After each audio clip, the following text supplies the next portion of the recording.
Budget-friendly na ube ganache ang hanap nyo? Tara, gawa tayo.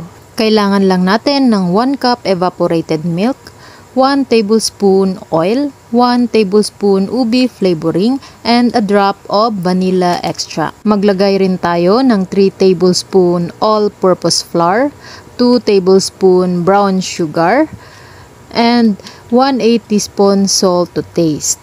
And then, i-mix lang natin until well combined. Ayan. At kapag na-mix na, lutuin na natin sa low to medium heat.